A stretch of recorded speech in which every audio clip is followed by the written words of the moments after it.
लोक कल्याण मार्ग, 7 लोक कल्याण मार्ग, देश के प्रधानमंत्री का आवास इसी दिल्ली में, मात्र 2 किलोमीटर के अंतर पर इसी दिल्ली में देश के नेता प्रतिपक्ष का भी आवास, इसी दिल्ली में देश की राज्यसभा के नेता सदन जेपी नड्डा का भी घर है, राज्यसभा के नेता प्रतिपक्ष का घर भी इसी दिल्ली में देश के पर्यावरण मंत्री को भी बंगला अलॉट, इसी दिल्ली में सुप्रीम कोर्ट के जज रहते हैं, इसी दिल्ली में सुप्रीम कोर्ट है, इसी दिल्ली में मुख्यमंत्री दिल्ली के रहते हैं, तमाम बड़े नेता रहते हैं, तमाम बड़े आईएएस रहते हैं, नॉर्थ ब्लॉक, साउथ ब्लॉक, संसद, सब कुछ इसी दिल्ली में। कहने का मतलब कि सारी ताकतें इसी दिल्ली में निहित हैं। उसके बावजूद ये दिल्ली एनसीआर प्रदूषण से त्राहिमाम कर रहा है।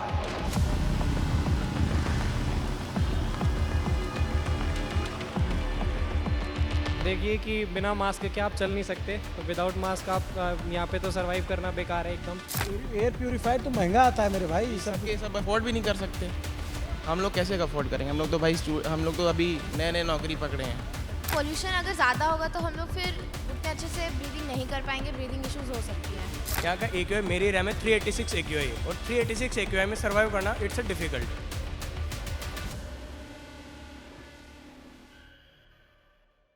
सवाल है कि भयंकर प्रदूषण से जूझते इस दिल्ली एनसीआर के लिए सोचेगा कौन, इसके लिए लड़ेगा कौन, इसके लिए बात कौन करेगा।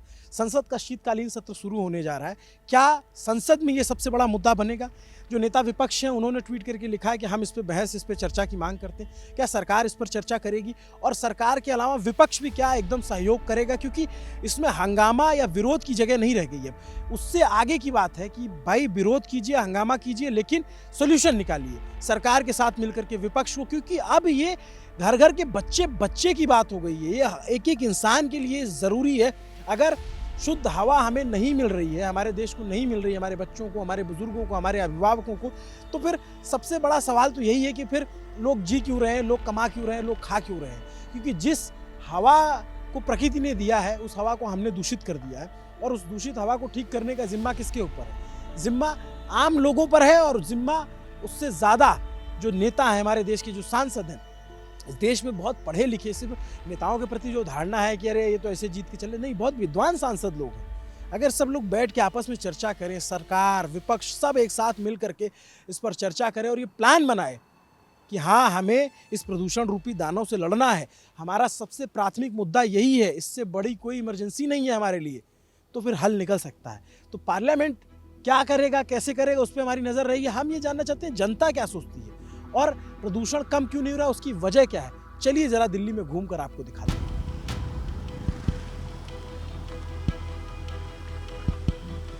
जब प्रदूषण रोकने की बात आती है तो तमाम नियम बनाए जाते हैं। नियम के तहत कहा जाता है कि भाई कंस्ट्रक्शन जो होगा वो या तो नहीं होगा या होगा तो ढक करके होगा। अब आप देखिए, ये सेंट्रल विस्टा है, दिल्ली एनसीआर जो दिल्ली है उसका हार्ट, जो जहाँ पे सर्व सत्ताएं, सारी ताकत निहित है। ये देश के तमाम बड़े ऑफिस बन रहे हैं, ये सेंट्रल विस्टा का प्रोजेक्ट यहाँ पे काम चल रहा है। ठीक है, अभी भी कंस्ट्रक्शन हो रहा है इतने पोल्यूशन के बाद। ठीक है, देश का इंफ्रास्ट्रक्चर मजबूत होना चाहिए, अच्छे ऑफिसेस बनने चाहिए हमारे अधिकारियों के लिए, हमारे कर्मचारियों के बैठने के लिए अच्छी जगह होनी चाहिए। लेकिन जब इस तरीके से कंस्ट्रक्शन होगा, धूल उड़ेगी, नियमों की अनदेखी, यहाँ पे एकदम जहाँ पे सारे अधिकारी बड़े बड़े जिनकी निगरानी में कार्य हो रहा है, वहाँ पर अगर सारे नियमों की अनदेखी होगी, आप देखेंगे कोई कार निकल रही तो एकदम धूल से ढकी हुई है। इधर सारा देखेंगे कंस्ट्रक्शन चल रहा है तो कंस्ट्रक्शन वर्क के दौरान पूरा वो धूल उड़ रही है, कोई नियम नहीं कि उसको ढक करके किया जाए। शाम का वक्त है यहाँ पर, और उसके बावजूद देखेंगे तो ये तस्वीर सामने नजर आती है। तो फिर प्रदूषण कैसे रुकेगा? ये किस चीज का काम चल रहा है भैया? ये किस चीज का काम चल रहा है? अरे यार, आप लोग काम कर रहे हो गुरु, आपको मालूम नहीं है? अच्छा, हम लोग क्या किया? किस चीज का काम, क्या बन क्या रहा है? मोदी का कोई ऑफिस बन रहा है होगा, मोदी जी का कोई ऑफिस बनना होगा, हम लोगों को पता नहीं। हम लोग आप क्या करते हो? फायर का काम करते हैं। फायर का? और ये जो ये मशीनें चल रही है, किस चीज के लिए चल रही है? ढलाई मशीन का है? ढलाई का। ठीक है। अब उदाहरण के लिए देखिए, हम प्रदूषण की कवरेज कर रहे थे दिल्ली में, हम यहाँ गुजरते हैं तो दिखता है कि जैसे आप बताया गया कि भाई पोल्यूशन बढ़ गया तो ग्रैब 3 लागू है। ग्रैब 1, 3, 2 ये क्या होता है, आम जनता को सब बहुत समझ नहीं आता। कंस्ट्रक्शन का काम कितना चलेगा, कितना नहीं चलेगा, कब होगा, दिन में होगा, रात में होगा, इससे बहुत फर्क नहीं पड़ता।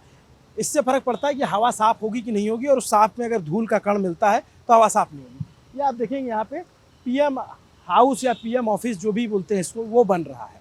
ठीक है, इसमें अभी कंस्ट्रक्शन का काम चल रहा है। हम जब तारीख है 28 नवंबर शाम के 7:10 पर रिकॉर्ड कर रहे हैं, तो पूरा कंस्ट्रक्शन का काम चल रहा है, धूल धक्कर पूरा उड़ रहा है। और हो सकता है कि इसकी जानकारी जो बड़े नेता हैं, बड़े मंत्री, उनको ना हो सकता है कि प्रधानमंत्री को इसकी जानकारी ना हो सकता है मुख्यमंत्री को जानकारी ना हो, या पोल्यूशन कंट्रोल बोर्ड को जानकारी ना हो। सामने जो है अर्जुन राम मेघवाल जी जो मिनिस्टर हैं मोदी सरकार में, उनका बंगला है। आप देखेंगे कि कंस्ट्रक्शन का काम चल रहा है, धूल लगातार उड़ रहा है। अब इस स्थिति में हम कहाँ उम्मीद करें कि भाई पोल्यूशन कैसे रुकेगा? हम ये कहाँ उम्मीद करें कि बाकी जो नेशनल कैपिटल रीजन है वहाँ किस तरीके से ये कंस्ट्रक्शन वाला जो नियम है ये लागू होगा, इसको फॉलो किया जा रहा होगा? हम कह रहे हैं जो भी नियम हो, अगर यहाँ पे भी लागू है और फॉलो भी किया जा रहा है, अगर ये धूल उड़ रही है तो ये ग्रैब 1 2 3 आम आदमी को नहीं समझ में आएगा जब ये हवा साफ होगी। और उस हवा को साफ होने का चांस तभी बनेगा जब इसमें धूल ना मिले। धूल धक्कर उड़ रहा है, पूरी सड़क देखेंगे तो एकदम धूल से सनी पड़ी है और कंस्ट्रक्शन का काम चल रहा है। ये हम आपकी जानकारी में लाना चाहते हैं। तो हमने दिखा दिया ताकतवर लोग कहाँ रहते हैं। अब आम पब्लिक की बारी थी तो हमने आगे कनॉट प्लेस बात करनी। चाचा आप कहाँ से हो? दिल्ली से। दिल्ली से। तो ये जो प्रदूषण वाला चल रहा है और ये सब इतना प्रदूषण फैला है, इस पे क्या सोचते हो आप? क्या सोचते हैं, लोगों की तबीयतें ख़राब हो रही हैं इसके चक्कर के अंदर। बुखार, खांसी, जुकाम बहुत ज़्यादा हो रहा है आजकल। आप लोग दिल्ली से हो? हैं? कहाँ से हो आप लोग? लखनऊ से। रहते दिल्ली में हो? ये जो पॉल्यूशन है इस पे आप लोग कुछ क्या सोचते हो? क्या ये जो पॉल्यूशन है इतना, इस पे क्या सोचते हो? क्या सोचते हैं भैया, इसको कम करना चाहिए हम लोग को, और क्या। लगता है कोई कम होगा या फिर बढ़ता जा रहा? कब से दिल्ली में? दिल्ली में 1 साल से। आप कब से हो? 1 साल से साथ में। साथ में ही हो। तो जैसे लखनऊ में रहते थे आप, लखनऊ और दिल्ली में, आप लखनऊ से हो और आप? साथ में दो। तो लखनऊ और दिल्ली में क्या फ़र्क समझ में आ रहा है? फ़र्क है भैया, बहुत फ़र्क है। ट्रैफिक का फ़र्क है, पोल्यूशन का फ़र्क है, यहाँ पे जो गंदगी है उसका फ़र्क है। हमारा लखनऊ बहुत साफ़ है यहाँ से जी। ऐसा आप लोग को प्रॉब्लम हवाएं हैं वहाँ पे, सुकून की हवाएं हैं वहाँ पे। यहाँ वाली? यहाँ तो दर्द वाली हवा है। यहाँ तो सांस लेने में भी दर्द है। मतलब आपको लगता है कि सरकारें जो इस पे कुछ काम कर रही है मुकम्मल? कुछ नहीं कर रही भैया, सरकार तो चूतिया बना रही सही मायने में। सरकार जो इतना दिन भर छिड़काव उड़काव होता रहता है, इससे कुछ लगता है कुछ होगा? कुछ नहीं भैया। सुबह सुबह सीने में दर्द होती है उठते साथ पहले, तब जाकर सुबह पहले सीने में दर्द होती है, उसके बाद सुबह होती है। अब पहले जैसे मान लीजिए सरकार बदल जाती है हर बार, जैसे पहले किसी केजरीवाल की सरकार थी, अब बीजेपी की सरकार है, लेकिन ढाक के 3 पात ही नतीजा है। आपको कोई मतलब नहीं हुआ, उससे कोई फ़र्क नहीं पड़ा, सब सेम है, वैसे ही पोल्यूशन भी सेम है। हमको तो लग रहा है उल्टा बढ़ भी रहा है। और हाँ, दिक्कत परेशानी सब। आपको लगता है कि ये प्राथमिकता, जैसे आप लोग यूथ हो, आपको लगता है कि सरकार की प्राथमिकता है कि पॉल्यूशन कम किया जाए, या आम जनता जो है इस मुद्दे पे वोट करती है कि नहीं हमारा हवा पानी सही रहना बिल्कुल चाहिए? कम करना चाहिए भाई, सोचना चाहिए सरकार को इस बारे में कि भाई पोल्यूशन बहुत बड़ा फैक्टर है अपने इसके लिए, शहर के लिए ना, तो उसको तो कम करना ही अपना मेन प्रायोरिटी है। वो तो सरकार को सोचना ही चाहिए। पर आपको लगता है कि आम पब्लिक कभी इन सब इश्यूज पे वोट करती है कि पॉल्यूशन कम हो? आम पब्लिक खाली कमाने सबके या साथ जीने में व्यस्त है। आम पब्लिक खाली कमाने। हार्ड एंड फास्ट है पूरा जो भी सिस्टम है, उसी के हिसाब से आम पब्लिक भी चलती रहती है एक दूसरे के पीछे पीछे। किसी का अपना वो नहीं है, ओपिनियन नहीं है यहाँ पे, ये चीज़ है। कोई स्टैंड लेगा तब तो शुरुआत होगी। एक भेड़ चाल है। हाँ, भेड़ चाल में फंसी हुई है यहाँ पे। पर उसका ये नहीं है कि भाई हमारे इस इशू पे बात करो जो सबसे, भाई हमारे आपके बच्चे रहेंगे कैसे? डॉक्टर तो ये एडवाइस करती है दिल्ली छोड़ के चले जाओ, जिसके पास पैसा है वो दिल्ली छोड़ के चले जाए, जिनको नौकरी करना है वो कहाँ चले जाए? सही बात। यहाँ पे सारी जितनी भी कंपनीज हैं यहीं पे हैं, तो आदमी को तो भाई मजबूरी है आदमी की यहाँ पे काम करना, ना हो तो कोई ना रहे यहाँ पे, यही मैं बता दे रहा हूँ, सीधी बात। वही है, सरकार को सोचना चाहिए भाई, जब इतना सब लोग आ रहे हैं इधर, तो भाई पोल्यूशन के बारे में तो बिल्कुल सोचना चाहिए। वैसे भी पार्लियामेंट सेशन आ रहा है, आप लोग थोड़ा इन्वॉल्व होते हो, पॉलिटिक्स समझते हो, देखते हो? हाँ, जानते हैं लेकिन इतना इन्वॉल्व नहीं रहते हैं इसमें जी। पार्लियामेंट सेशन आ रहा है तो लगता है कि भाई पार्लियामेंट सेशन में सबसे ज़रूरी मुद्दा ये होना चाहिए कि देश के पोल्यूशन पे बात हो। जी, बहुत बड़ा टॉपिक है ये तो ये चीज़ तो हमेशा ही सबसे पहले कंसिडर करनी चाहिए। वो भी दिल्ली में सबसे बड़ा टॉपिक इस टाइम यही है ही। आप ये देख रहे हो, रील्स देख रहे हो, तो एयर प्यूरीफायर वगैरह की जो आप देख रहे हो कि कितनी गंदगी हो रही है, वो कितना जल्दी जल्दी ख़राब हो जा रहा है। जो भी उसमें गंदगी बैठ जा रही है, तो पोल्यूशन उसको दिखा रहा, दर्शा रहा है कि क्या है क्या नहीं। एयर प्यूरीफायर तो महंगा आता है मेरे भाई, ये ये सब सबके सब अफोर्ड भी नहीं कर सकते। हम लोग कैसे अफोर्ड करेंगे? हम लोग तो अभी नए नए नौकरी पकड़े हैं, तो अभी वो तो हम लोग के लिए बस की बात नहीं है, सोच भी नहीं सकते हम लोग ना। यहाँ जो आसपास बहुत आसपास में ही ना बड़े बड़े नेता रहते हैं, नेताओं के घर में बड़े बड़े एयर प्यूरीफायर लगे हुए हैं। यहाँ के ट्रैफिक सिस्टम सबसे बड़ा 30 किलोमीटर जाने के लिए 2.5 घंटा ट्रैवल, दिल्ली से गुड़गांव जाना पड़ जाए अगर ऑफिस के लिए तो 5 घंटा खाली ट्रैवल में जाता है। वो गाड़ियाँ इतनी है सड़क पे, तो वो भी एक पोल्यूशन की वजह है ना। गाड़ियाँ इतनी पर मैनेजमेंट भी तो नहीं है।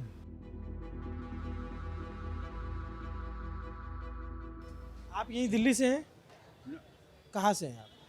झारखंड से। झारखंड से आए हैं यहाँ घूमने? हाँ, क्या किसी काम से? ना घूमने।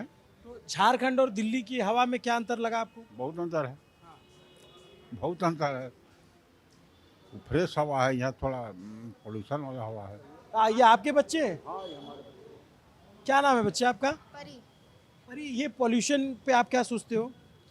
एक्चुअली स्कूल्स बंद हो जाने चाहिए पॉल्यूशन की वजह से, क्योंकि 400 से ऊपर पॉल्यूशन जा रहा है।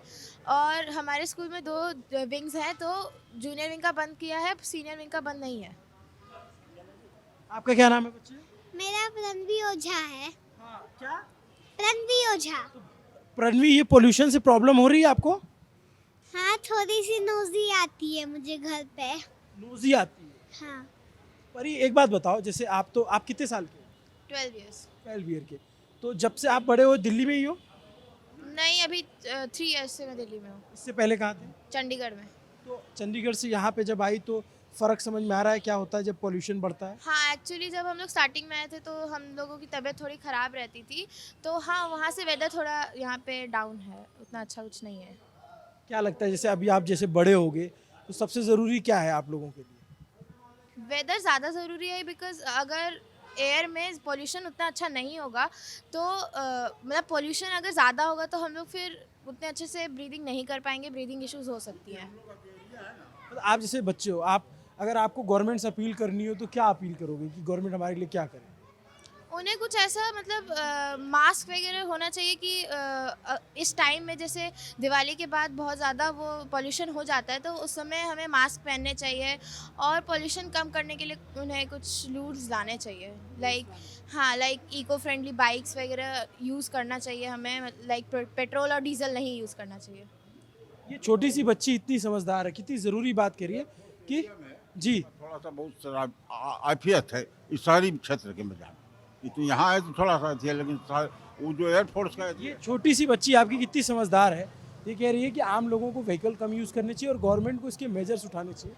अगर मैं इस बच्ची के भाषा में कहूँ तो कह सकता हूँ मैं कि Narendra uncle, Rahul uncle, Modi uncle, जो भी इनके अंकल लगेंगे, आप लोग अपने आपसी मतभेद और आपकी विरोध हटा करके इसको लेकर के काम करें, चर्चा करें और तब कुछ अच्छा पोल्यूशन। हाँ, तुम लोग कहाँ से हो? मैं राजस्थान से हूँ, राजस्थान में कहाँ से? बूंदी, कोटा बूंदी से। बूंदी। क्या नाम है? अक्षत शर्मा। अक्षय। और आप कहाँ से हो? अच्छा, आप सर्विस में हो क्या? अंकल नमस्ते, कैसे हैं आप? कहाँ से हैं आप? गुजरात से। गुजरात से। गुजरात में कहाँ से? अहमदाबाद। अहमदाबाद से। यहाँ घूमने आए हैं या फिर नहीं, थोड़ा काम था। काम? तो अहमदाबाद और यहाँ की हवा में कुछ फ़र्क लग रहा है? बिल्कुल नहीं, बिल्कुल हमको नहीं लग रहा है। वहाँ पे भी इतना पोल्यूशन है? इतना ही है। मतलब वहाँ पे भी नहीं है, यहाँ पे भी नहीं है, ना गले में खराश आती है, ना आँखों में जलन आती है, कुछ नहीं है। यहाँ कुछ नहीं लग रहा? नहीं, नहीं लग रहा है, नहीं लग है सब? रहा है। सब फिट है एकदम, कोई दिक्कत नहीं है। हम लोग 3 दिन से घूम रहे हैं, कुछ भी नहीं है। बेसिकली रियलिटी यहाँ पर ये है कि यहाँ का AQI बहुत बड़ा हुआ है। यहाँ का AQI मेरे एरिया में 386 AQI है, और 386 AQI में सर्वाइव करना it's a difficult for a human being और for a adulted person. And basically यहाँ पर क्या है कि इससे आपको क्रोनिक ऑब्स्ट्रक्टिव पल्मोनरी डिजीज़ हो सकती है, अस्थमा की कंडीशन हो सकती है, ब्रीथिंग प्रॉब्लम्स हो सकती है। तो आपको अगर इसको क्योर करना है तो आपको बेसिकली मास्क लगाना पड़ेगा। N95 मास्क है, जो भी अच्छे ब्रांडेड मास्क है, उनका यूज़ करना बहुत एसेंशियल है इसके लिए। और पॉल्यूशंस के को कंट्रोल करने के लिए भी यहाँ पर दिल्ली गवर्नमेंट बहुत एक्शंस ले रही है। रेन्स का भी लिया था अभी प्रीवियस न्यूज़ में कि रेन करवाएंगे, लेकिन वो सक्सेस नहीं हो पाया था प्रोजेक्ट। बट इसके लिए पॉल्यूशन के लिए कुछ ना कुछ करना ही चाहिए, क्योंकि मैं खुद 3 ईयर्स से रह रहा हूँ अभी दिल्ली में, और पॉल्यूशन से बहुत दिक्कत होती है। बहुत परेशान। तो आपको लगता है कि अब ये दिल्ली सरकार के ऊपर का मामला हो गया जिसमें भारत सरकार सोचे कि भाई जब देश की राजधानी और उसके आसपास का इलाका इतना गंदा है, इतना पोल्यूटेड है, जैसे अंकल है उनको कोई फर्क नहीं पड़ रहा है, हो सकता है बहुतों को ना पड़ रहा हो, लेकिन समझ में नहीं आ रहा है, उसका असर धीरे धीरे दिखेगा ना, बाद में दिखेगा। जब आप यहाँ पे कंटिन्यू रहेंगे और आप देखेंगे तब आपको पता चलेगा, तब आपको एनालिसिस होगा कि यहाँ की एयर कितनी पॉल्यूटेड है। राजस्थान की एयर इतनी साफ़ है, इतनी शुद्ध है, और यहाँ की एयर बहुत ज़्यादा पॉल्यूटेड है। अभी मेरे को देखिए, मेरे को 15 दिन से यहाँ पर कॉमन कोल्ड की डिजीज़ हुई है, अभी तक भी ठीक नहीं हुई है पॉल्यूटेड एयर की वजह से। वही है कि किसी को लगता है, किसी को नहीं लगता। तो और लोगों, थैंक यू। हाँ बताओ, थैंक यू। किस बात के लिए? ऐसे अरे क्या नाम है तुम्हारा? अक्षत। अक्षत। कोटा बूंदी हाड़ौती के इलाके से है ये। हाड़ौती बोलते हैं ना, राजस्थान मुझे ठीक ठाक पता है। मैं थोड़ा और लोगों से बात करूँगा। आप कहाँ से हो? मैं वैसे बेसिकली रहने वाला तो बिहार का हूँ, सिवान का, और अभी यहाँ गाज़ियाबाद में रहता हूँ। तो यहाँ क्या करते हो आप? यहाँ पढ़ाई कर रहा हूँ मैं अभी फ़िलहाल। तो सिवान और यहाँ जैसे छठ पे घर गए थे? हाँ बिल्कुल। हाँ, और छठ में कुछ फर्क समझ में आता है? बहुत ज़्यादा। देखिए कि बिना मास्क के आप चल नहीं सकते, विदाउट मास्क आप यहाँ पे तो सरवाइव करना बेकार है एकदम। और जो पॉल्यूशन का इतना ज़्यादा बुरा हाल हुआ पड़ा है कि नॉर्मल आप सांस वाँस लेते हैं तो इसमें खांसी की इतनी ज़्यादा प्रॉब्लम हो रही है, बहुत ज़्यादा। और बाकी कोई प्रभाव देखने को नहीं मिल रहा है ना ही कोई प्रशासन की तरफ से ऐसा कोई कदम उठाया गया है जिससे कि पॉल्यूशन में कोई कमी वमी आए। ठीक है, बाकी लोग इसको मानते हैं, मुद्दा मानते हैं, लोगों के मन का मुद्दा है ये। सर पता नहीं लोगों का मुद्दा किसी छोटे देखेंगे छोटे छोटे बच्चे हैं, अब ये बच्चे इस मास्क लगाए हुए, पीछे जो लोग आ रहे हैं वो भी मास्क लगाए। ये धीरे धीरे होता जा रहा है, मास्क लगाना मैंडेटरी हो जाएगा। मैं रिपोर्टिंग कर रहा हूँ इसलिए नहीं लगाऊँ, लेकिन वैसे जब लगाऊंगा तो आमतौर पे चलने फिरने के लिए। बात करने के लिए मैंने मास्क हटाया था, अदरवाइज आपने देखा होगा कि मास्क लगा के ही आ रहा था। समस्या इतनी ज़्यादा हो गई है कि आप विदाउट मास्क चल रहे हैं तो गले में एक अजीब सा खिचखिचाहट सा लग रहा है। जिस प्रकार से मतलब हवाएं हो रखी हैं, बहुत ज़्यादा डिफरेंस नहीं है गाज़ियाबाद और यहाँ में। और डेटा को छुपाने के लिए बाकी जो चीज़ें हो रही हैं वो तो यार एटा डेटा जो है ना, ये सब मैं बार बार कहता हूँ कि दुनिया में सबसे मुश्किल काम होता है खुद को बेवकूफ़ बनाना। ये डेटा मैन्युफैक्चर करके या तो सरकार खुद को बेवकूफ़ बनाती है या आम जनता को बेवकूफ़ बना ले। भाई सच्चाई ये है कि दिल्ली एनसीआर का जो हवा है वो भयंकर दूषित है। यहाँ सांस लेना बड़ा मुश्किल है। कैसे लोग रह रहे हैं, कैसे। आप लोग कहाँ से हो? क्या हो गया ऐसे? अरे हम कोई वैसी थोड़ी बात कर रहे हैं, पॉल्यूशन को लेकर के बात कर रहे थे तो लोग बचते भी हैं जब पॉल्यूशन पे बात कर रहे हैं। तो कहानी यही है कि बहुत मुश्किल है। रियलिटी बहुत ख़राब है, बहुत ज़्यादा एकदम हार्श रियलिटी है। जो मतलब इतना कुछ भी परिवर्तन नहीं हुआ, बस झूठे वादे और यही सब की पॉल्यूशन कम हो जाएगा, ये कर देंगे, कुछ नहीं हो रहा। ग्राउंड पे बिल्कुल वैसा ही है। और ये सभी लोगों की समस्या है और ये सर्वदलीय फेलियर है, क्योंकि कोई भी दल सत्ता में हो, बातें चाहे जो भी कर ले, पॉल्यूशन जो पिछले 10-12 सालों से नरेंद्र मोदी की सरकार है सेंट्रल में, इतने दिन केजरीवाल सरकार दिल्ली में रही, अब बीजेपी की सरकार है, पॉल्यूशन कम होने का नाम नहीं लेता है। सत्ता विपक्ष सब एक दूसरे, हम कभी नहीं देखते ना कि एकदम इसको मुद्दा बना दिया गया और इसी पे बात कर रही हो। सबसे ज़रूरी मुद्दा ये। अभी आप देख रहे होंगे कि जिस समय अभी लोग प्रोटेस्ट कर रहे थे तो उन पे लाठियां चलाई गई थी। ये अब अपने हक की बात को नहीं कर सकते आप। अभी बताओ, ये समस्या हो रखी है। कोई ये एक मतलब हमारा वैसे भी राइट है कि हमें अच्छी हवाएं मिले और ये सारी चीज़ें पॉल्यूशन से थोड़ा सा वो मिले, लेकिन समस्या ऐसी है कि आज के टाइम पे आप उसके लिए भी प्रोटेस्ट कर रहे हैं लोगों, तो लोगों पे भी डंडे चलाए जा रहे हैं। क्या सोच रहे हो? उनके सुन रहा था भाई साहब जो वो बोल आप रहे कहाँ थे। से हो? यहीं सही। ये प्रदूषण कुछ फर्क पड़ता है कि नहीं पड़ता? बहुत फर्क पड़ता है, आंखों में जलन मस्ती है। दिन भर यहाँ काम करते हैं, ओपन में खड़े होके तो फर्क तो पड़ेगा ही ना। एक बात बताओ, आप जब वोट डाले थे तो आप लोगों के लिए मुद्दा होता है प्रदूषण? है क्यों नहीं वोट होता? डालते हो आम आदमी, सही ईमानदारी से क्यों नहीं बताइए। होता? हर चीज़ का मुद्दा है, महंगाई का मुद्दा, सैलरी का मुद्दा, हर चीज़ का मुद्दा। सरकार सुने तब तो मुद्दा उठाए ना। सरकार कुछ नहीं सुनती है, सरकार अपनी मर्जी की काम करती है, सरकार किसी की नहीं सुनती बस। अच्छा एक बार बताओ, जैसे आप तो पढ़े, क्या नाम है दोस्त? मेरा आदित्य कुमार तिवारी। जैसे आप ये बताओ कि लोग, आम पब्लिक जो है वो किस मुद्दे पे वोट करेगा? जैसे ऑप्शन दे दिया जाए कि भाई 4 ऑप्शन दिए गए हैं। एक ऑप्शन है कि आपको मंदिर मस्जिद के नाम पे वोट करना है, एक ऑप्शन है कि आपको धर्म के नाम पे वोट करना है, एक ऑप्शन आपको जात के नाम पे वोट करना है, एक ऑप्शन आपको विकास के नाम पे वोट करना है जो दावे सरकार करते हैं, और एक ऑप्शन दिया जाए कि पॉल्यूशन के नाम पे वोट करना है जो पर्यावरण ठीक करेगा। आपको लगता है पर्यावरण वाले को वोट पड़ेगा? कुछ भी नहीं पड़ेगा। जो सबसे ज़्यादा वोट पड़ेंगे ना, वो जाति वाले जो लड़ाई करेंगे उस पे पड़ेगा, और जो धर्म और जाति पे ही जो बेसिकली वोट पड़ेगा वो इन्हीं दोनों पे पड़ेगा। यहाँ पर्यावरण से किसी को कुछ लेना देना नहीं है, जबकि सामाजिक समस्या है, लेकिन कोई इसको आगे बढ़ के बोलने के लिए तैयार नहीं है। और ना ही कभी भी किसी भी पार्टी का सरकार बन रहा हो या कोई भी अपने मैनिफेस्टो में आज तक किसी ने ये मेंशन नहीं किया कि हम दिल्ली की हवाओं को इस प्रकार बना देंगे। आप दूसरे जगहों से ये कंपेयर करते हो कि वहाँ पे ऐसी चीज़ें हम इसे यहाँ के रोड के जैसा बना देंगे, ये कर देंगे, लेकिन आप कभी यहाँ के पर्यावरण के बारे में कोई बात नहीं करते कि हाँ यहाँ के पर्यावरण को हम वहाँ के पर्यावरण जैसा बना देंगे। ठीक है, अब 400 पार देखो, 400 पार गया तो है, ये समस्या है। प्रॉब्लम ये है, देखिए मैं ये बात भी कहता हूँ, प्रॉब्लम ये है कि पोल्यूशन इतना ज़्यादा जब बढ़ा हुआ है यहाँ पे, या फिर हमें ये क्या है कि 2-3 महीने में जो ये होते हैं वो उस महीने में पोल्यूशन बढ़ता है, उससे ठीक हो जाता है, थोड़ा कम हो जाता है तो लोग भूल जाते हैं। फिर जब मैं जैसे दिवाली आती है तो जैसे हम कोई पटाखा बजाने के विरोधी नहीं, हमको खुद भी बजाते हैं, हमारे गांव में रहता है तो जहाँ पे ठीक मौसम है वहाँ हम पटाखा बजाते हैं। लेकिन अब जैसे कह दिया जाए कि भाई पटाखा मत बजाओ, यहाँ पोल्यूशन बढ़ेगा, तो एक होड़ लग जाती है ना, कैसे नहीं बजाएंगे। आप धर्म विरोधी बातें करते हैं, आप हिंदुत्व के खिलाफ हैं। ये खैर देखिए, मैं भी ब्राह्मण परिवार से बिलोंग करता हूँ, मेरी भी आस्था है, प्रभु श्री राम के साथ भी आस्था है, सबके साथ है, लेकिन इसका मतलब ये नहीं हुआ ना कि हम चीज़ों को जानते हुए भी वो काम करें। हमने भी पटाखे बजाए, लेकिन आप ये सोचो ना कि उससे और लोगों को भी किस प्रकार के समस्याओं का सामना करना पड़ रहा है। आजकल बच्चों के आंखों में इतनी ज़्यादा प्रॉब्लम हो रही है।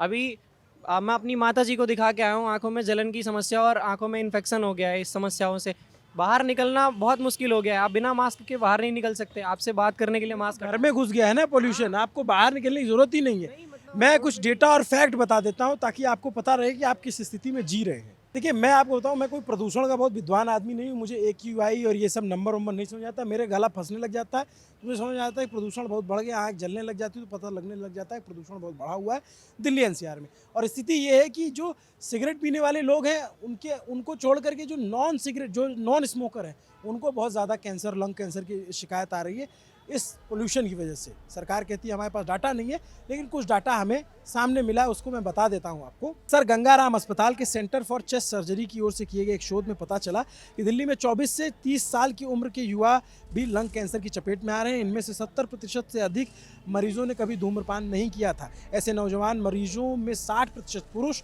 और 40% महिलाएं मरीज थी। पिछले 30 साल से की जा रही स्टडी में पता चला कि 2015 में दिल्ली में लंग कैंसर के 63,700 मरीज थे, जो 2025 में 81,200 पहुंच गए। इनमें 2018 में पता चला कि लंग कैंसर के 60% मरीज ने कभी धूम्रपान नहीं किया था, जबकि 1998 में लंग कैंसर के 90% मरीज धूम्रपान करने वाले मिले थे। यानी जो सर गंगाराम अस्पताल की स्टडी है वो ये कहती है कि पहले जो स्मोकिंग करते थे उनको कैंसर होता था, अब जो स्मोकिंग नहीं कर रहे हैं फिर भी उनको कैंसर हो रहा है। ऐसे नहीं कहा जा रहा है कि दिल्ली की हवा में सांस लेना 11 सिगरेट पीने के बराबर है। प्रदूषण से जुड़ी एक और रिपोर्ट है, उसको भी बता देता हूँ। मानना ना मानना आप लोगों के ऊपर है, बाकी तो सब राम भरोसे चल ही रहा है। जवाहरलाल नेहरू जो विश्वविद्यालय है वहाँ से जुड़े कुछ सेंटर हैं, उन्होंने एक स्टडी की है, उसके बारे में जान लीजिए। JNU की Damini Singh institute of economic growth की इंद्राणी गुप्ता और IIT दिल्ली की साग्निक डे के 2022 के एक अध्ययन में सैटेलाइट PM 2.5 डाटा को इंडियन ह्यूमन डेवलपमेंट सर्वे के 2 चरणों के साथ मिलाकर भारत में 8 से 11 साल के बच्चों के संज्ञात्मक और शैक्षणिक प्रदर्शन पर बाहरी हवा के प्रदूषण के असर का एक अनुमान प्रस्तुत किया गया था। शोधकर्ताओं ने पाया जो बच्चे परीक्षा से पहले पूरे साल गंदी हवा PM 2.5 के ज़्यादा स्तर में सांस लेते हैं, उन्होंने स्कूल टेस्ट में बहुत खराब प्रदर्शन किया। सालाना औसत PM 2.5 में हर छोटी सी बढ़ोतरी से हवा में जो गंदगी होती है उससे बच्चों के गणित के अंक 100 में से 10 से 16 अंक, जबकि उनमें पढ़ने के अंक 100 में से 7 से 9 अंक तक घट गए। आसान शब्दों में कहें तो बच्चा जितनी देर गंदी हवा में सांस लेगा उसकी सोचने की क्षमता उतनी कम होती जाएगी। और आप जितना प्रदूषण की समस्या अभी अपनी नंगी आंख से देख पा रहे हैं, ये समस्या उससे कहीं आगे की है। आप 2047 के भारत की कल्पना कीजिए, वो कैसा भारत होगा, और उस भारत में राजधानी दिल्ली कैसी होगी। जब अभी ये हाल है और अभी नहीं सोचा गया तो कब सोचा जाएगा, सवाल इसका है। और सोचने वाले लोग कौन हैं?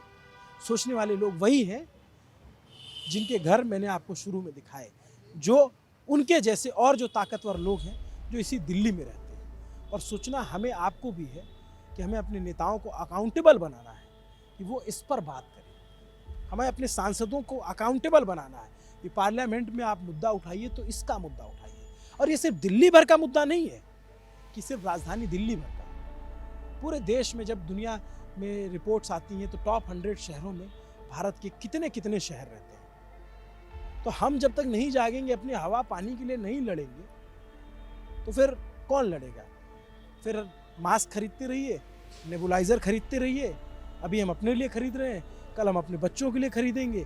बच्चे हमारे जो है पता नहीं खरीदने लायक रहेंगे या नहीं रहेंगे, ये दिल्ली रहने लायक रहेगी कि नहीं रहेगी। हम दुआ यही करेंगे कि दिल्ली आबाद रहे, दिल्ली रहने लायक रहे। और ये जो 2-3 महीने इतने कष्टकारी होते हैं, ये मत सोचिए कि 2 महीने में प्रदूषण आता है और चला जाता है तो फिर हम भूल जाते हैं। ये 2 महीने आपकी ज़िंदगी के 2 साल कम करके चला जाता है। तो फिर आखिर में सवाल है कि आखिर ये प्रदूषण ठीक कैसे होगा? हर साल आने वाला ये घातक रोग जाएगा कैसे? इससे देश लड़ेगा कैसे? हमें लगता है कि इस पर जब तक प्रधानमंत्री नरेंद्र मोदी की तरफ से कोई इनिशिएटिव नहीं होगा मजबूत, तब तक शायद ही चीज़ें बदलें, क्योंकि ये मुख्यमंत्री और तमाम अधिकारियों के बस का है नहीं। मैं ये कहता हूँ प्रधानमंत्री के पास भी कोई जादू की छड़ी नहीं है। नीतियाँ बनानी होंगी, जो सालों से इतना प्रदूषण बढ़ता चला है वो धीरे धीरे कैसे कम हो, कैसे लड़ा जाए, उसके लिए नीतियाँ बनानी होगी। और प्रधानमंत्री बहुत ताकतवर है। मैं इसलिए कह रहा हूँ क्योंकि इस देश के प्रधानमंत्री की अपील में इतनी ताकत है कि वो पूरे देश से ताली थाली बजवा सकते हैं। जब कोरोना आया तो एक बार उनके कहने पे पूरा देश जागृत होकर के इस मुहिम में लग गया। प्रधानमंत्री की ताकत का अंदाज़ा इस बात से लगेगा कि हम आप उनकी अपील से कितना बदलाव महसूस करते हैं। पहले गाड़ी में चलते थे और कचरा कहीं भी फेंक देते थे, लेकिन जब उस स्वच्छ भारत के लिए मिशन चला तो आज हमारे अंदर चेतना जागृत हुई कि हम गाड़ी से बाहर कचरा नहीं फेंकते। ये बदलाव हम प्रधानमंत्री की अपील की वजह से देखते हैं। तो प्रधानमंत्री अगर इस मुहिम में लगे कि देश को प्रदूषण से मुक्त कराना है, या दिल्ली एनसीआर को, या देश के जो तमाम बाकी शहर हैं उन शहरों को प्रदूषण से मुक्त कराना है, तो सिर्फ नीतियां बनाने से काम नहीं होगा, सामाजिक लेवल पे बदलाव होगा। और उस बदलाव के लिए जब तक प्रधानमंत्री कोई बड़ी अपील नहीं करते हैं, पोल्यूशन को लेकर के जन जागरण अभियान नहीं चलाते हैं, लोगों से अपील नहीं करते कि पब्लिक ट्रांसपोर्ट का इस्तेमाल कीजिए, गाड़ियों का कम इस्तेमाल कीजिए, क्योंकि ये हमारे आपके हमारे बच्चों के भविष्य का सवाल है कि ये मतलब छोटे छोटे बच्चों को लंग्स कैंसर हो रहा है, छोटे छोटे बच्चों को सांस की तकलीफ हो रही है, लोगों को, माँ बाप को दिल्ली छोड़ करके जाना पड़ रहा है। जिनके पास पैसे है वो तो चले जाएंगे, लेकिन जो गरीब हैं, क्योंकि प्रदूषण अब आपके घर में घुस चुका है, सड़क पे निकलने ना निकलने से कोई फ़र्क नहीं पड़ता है। तो जो गरीब है वो कैसे जाएंगे, या जो मिडिल क्लास है, या जो नौकरी करते हैं, गरीब भी नहीं है, उनका क्या होगा? तो एक बहुत बड़े सामाजिक बदलाव, बहुत बड़े नीतिगत बदलाव का वक्त है और इसकी शुरुआत दिल्ली से होनी चाहिए, हमें ऐसा लगता है। नमस्ते, अभिनव पांडे नाम है मेरा, कैमरे के पीछे मेरे साथी तौफीक हैं। देखते रहे न्यूज़ पिंच। शुक्रिया।